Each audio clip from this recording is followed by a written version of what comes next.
Hello hi good morning to all. मैं आशा करें आप समस्ते भल थे पॉजिटिव थे। ये बापा पुआंकर मस्ती चली बाबा थे बोले रेडी हो सारे।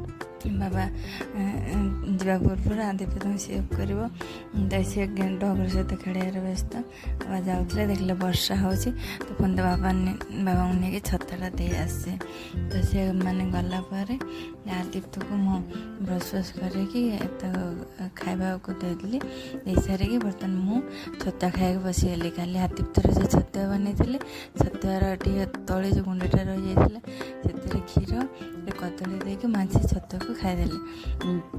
देन जीवा गोटे एक्सपेरिमेंट करने मैं देखी वीडियो स्पून ले स्केच करके तापर से फ्लप हो गला ताड़ा एक्सपेरिमेंट फ्लप हो गला। पुणी गले रोषे करने बर्तमान बैगण भाजीदेवी। बैगण भाजी सारिकी दही बैगण करी। दही बैगण आमर 4 वर्ष पूरा 4 वर्ष हो गला आमर दही बैगण हो नाला। बागर पर थे करी देन थे पुणी आज 4 वर्ष पर आज दही बैगण हो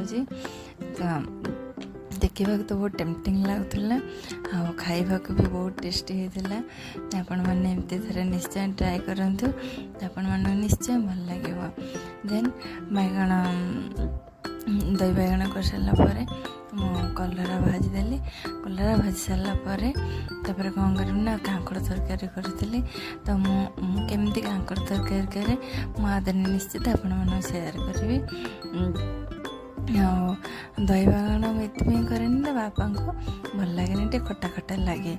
किंतु आज ना खटा होता ना मीठा होता चीनी बिल्कुल भी ऐड करनी टी आम चीनी खाया पसंद करूना तो एत टेस्टी होता। तो बापा लास्ट कौन कले ना लंका टे मलिकी शुखला भात खाइले कहले तरकारी ठार भी टेस्टी होता। तो आज खाई मन भरीगला बस आम एतिक रखुची। सब्सक्राइब